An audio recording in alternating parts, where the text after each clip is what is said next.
એ તમને કહો સાંભળો, હા બોલ ને ગાંડી, મારી આજે એક ફ્રેન્ડ આવી હતી ને તો મને એવું કીધું, શું કહેતી હતી? જીજુ તો જો. મેં કીધું કા તે ક્યાં છે? મને કે ઇન્સ્ટાગ્રામમાં. લે આલે નો મને કે જો તો ખરી કે હીરા જેવો છે હો. તે શું કીધું?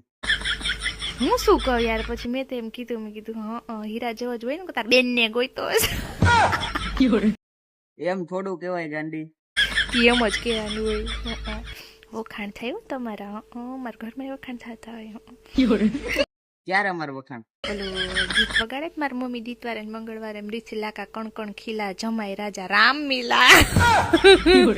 એટલે રામ જ છું ને ડાયો જ છું, કઈ ગાંડો થોડો છું. આમ જ રેજો ડાયા થઈને. હા બાકી હું તો સીતા જ છું. તું કઈ સીતા નથી. હું સીતા નથી એમ. સીતા મૈયા છે ને પેલા સોનાના હાર પહેરતા હતા. હાર બાર કઈ નહીં લીધો. તમારે મને લઈ જ દેવું પડશે. ખીલા જમાઈ રાજા રામ મિલા તો હું માનું જમાઈ રાજો રામ છે કે રાવણ. હા તારે એવું હોય ત્યારે નકર બીજી ગોતી લેવું. મરી ગયા મારે છે બીજી કોઈ છોકરી સામે જોયું ને, ટાટિયા કાપીને કૂતરાને ખવડાવી દે.